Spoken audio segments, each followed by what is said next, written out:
ഇല്ല, ഇവിടെ ഈ വികസനത്തെ പറ്റിയിട്ട് പറയുമ്പോഴേ വികസനം മനുഷ്യന് അനുഭവവേദ്യമാകണം. ഇന്ന് നമ്മുടെ നാട്ടിൽ അനുഭവവേദ്യമായ വികസനം ഞാൻ സമ്മതിക്കുന്നു, റോഡുകളുണ്ട്. ഈ റോഡിൻ്റെ വികസനം കഴിഞ്ഞ 10 കൊല്ലം കൊണ്ട് മാത്രം സംഭവിച്ചതാണ്, അതും ഞാൻ സമ്മതിക്കുന്നു. പക്ഷേ ഇതിൻ്റെ പിന്നിലാരാ? കഴിഞ്ഞ 10-60 അതിന് മുമ്പ് 60 വർഷക്കാലം മാറി മാറി മുന്നണികൾ ഇവിടെ അധികാരത്തിൽ വന്നിട്ടുള്ള കേന്ദ്രത്തിലും ഉണ്ടായിരുന്നല്ലോ. ഈ കഴിഞ്ഞ തവണ നരേന്ദ്രമോദി എറണാകുളത്ത് വന്ന് ഈ നാഷണൽ ഹൈവേ ഉൾപ്പെടെയുള്ള റോഡുകൾ ഉദ്ഘാടനം ചെയ്യപ്പോൾ ജനങ്ങൾക്ക് മനസ്സിലായി ഈ റോഡിൻ്റെ നിർമ്മാണത്തിൻ്റെ പിന്നിൽ ആരാണെന്നുള്ളത്. അപ്പോൾ കേരളത്തെ സംബന്ധിച്ചിടത്തോളം റോഡുകളുടെ വികസനം ഒരു യാഥാർത്ഥ്യം. ഞാനും ചോദിച്ചോട്ടെ, നമ്മളൊക്കെ പത്തനംതിട്ട ജില്ലക്കാരാണ്. നമ്മുടെ ഇവിടുത്തെ കുട്ടികൾക്ക്, അഭ്യസവിതരായ ചെറുപ്പക്കാർക്ക് ഈ കേരളത്തിൽ ജീവിക്കാനുള്ള സാഹചര്യമുണ്ടോ? വിദ്യാഭ്യാസത്തിന് സാഹചര്യം, കുട്ടികൾ വെളിയിൽ പോകണ്ടേ? ഇന്ന് അന്യ സംസ്ഥാനങ്ങളിലോ വിദേശ രാജ്യത്തോ പോകണം വിദ്യാഭ്യാസം കിട്ടണമെങ്കിൽ, തൊഴിൽ കിട്ടണമെങ്കിൽ, തൊഴിൽ കിട്ടണമെങ്കിൽ വേണ്ടേ? നമ്മുടെ നാട്ടിലുള്ള സാഹചര്യം ചോദ്യങ്ങൾ ചോദിക്കാനുള്ളവരൊന്ന് എൻഡിഎയോടുള്ള ചോദ്യങ്ങൾ ഇരുന്നോളൂ സർ, ഇരുന്നാലും മതി, ഇരുന്നോളൂ സർ.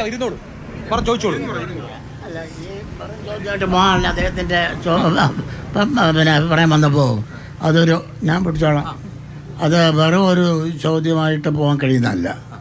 അദ്ദേഹം വികസനത്തിൻ്റെ കാര്യത്തെക്കുറിച്ച് പറഞ്ഞു. ഈ 10 വർഷത്തിന് മുമ്പ് ഇവിടെ വികസനം ഉണ്ടായിരുന്നില്ലല്ലോ.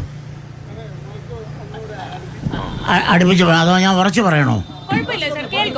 അപ്പോൾ ഉറച്ച് തന്നെ ഞാനങ്ങ് പറഞ്ഞേക്കാം. അല്ല, അദ്ദേഹം വലിയ കാര്യത്തിൽ 10 വർഷക്കാലത്തെ വികസനത്തിൻ്റെ കാര്യം 5483 കോടി രൂപ സംസ്ഥാന ഖജനാവിൽ നിന്ന് അങ്ങോട്ട് കൊടുത്ത്, അറിയാ, ചുമ്മാ വായി തോന്നുന്ന പോലെ പറഞ്ഞ് മിടുക്ക കാണിച്ചേച്ച് പോകരുത്. റോഡിൻ്റെ കാര്യമാണ് പറയുന്നത്, അങ്ങനെ മിടുക്ക കാണിക്കരുത്. ഈ സംസ്ഥാനം 5000 കോടി മുടക്കിയപ്പോൾ എത്രയാണ് കേന്ദ്രം കൊടുത്തത്? കേന്ദ്രം ഒലക്ക കൊടുത്തത് അവിടെ വയ്യ.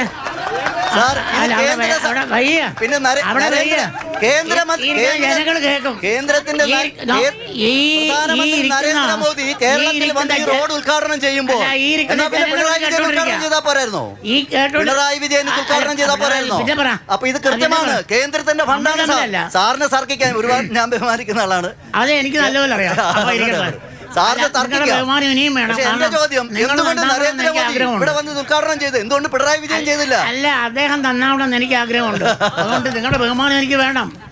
നിങ്ങൾക്ക് തെറ്റുപറ്റി പോയിട്ടുണ്ട്, അത് തിരുത്തണം. ഞാൻ ഇത് മാത്രം വികസനത്തിന്റെ റോഡിന്റെ പേര് മാത്രമാണ്. സ്കൂളിന്റെ കാര്യം നോക്കുക, ആശുപത്രിയുടെ കാര്യം ഹർഷൻ പറഞ്ഞു. ആശുപത്രിയുടെ കാര്യം നോക്കുക, സ്കൂളിന്റെ കാര്യം നോക്കുക. ഇല്ലേ, മറ്റ് ഈ ജനങ്ങൾക്ക് രാത്രി പെണ്ണുങ്ങൾക്കൊക്കെ വഴിയിറങ്ങി നടക്കാം. ഇതാണോ BJP ഭരിക്കുന്ന സംസ്ഥാനത്ത് നടന്നുകൊണ്ടിരിക്കുന്നത്? UDFകാര, നിങ്ങൾക്ക് അടിസ്ഥാനപരമായി തെറ്റുപറ്റി. ആര്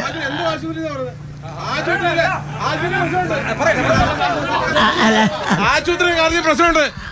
ഈ ആശുപത്രിയല്ലേ അവിടുത്തെ ആംബുലൻസുകാരൻ പെൺകുട്ടിയെ ബലാത്സംഗം ചെയ്ത്? ഈ ആശുപത്രിയല്ലയോ? എന്താ എന്തോ അവിടെ നടന്നത്? അല്ല, അത് വളരെ കറക്റ്റാ. ഞാൻ പറയേണ്ടതിന്റെ ബാക്കി ഞാൻ പറയേണ്ടത് അതിന്റെ അല്ലല്ല ഞാൻ അദ്ദേഹം ഞാൻ പറയുന്നതിന്റെ ബാക്കി പറയേണ്ടതാ. അപ്പൊ ഞാൻ പറയട്ടെ, എനിക്ക് വേണ്ടിയാ സംസാരിച്ചാൽ തോന്നുന്നു. അല്ല ചെറുത്തെ, അല്ല, അവരെ തൂക്കി അപ്പോഴെടുത്ത് പോലീസ് അപ്പം തൂക്കിയെടുത്തവനെ.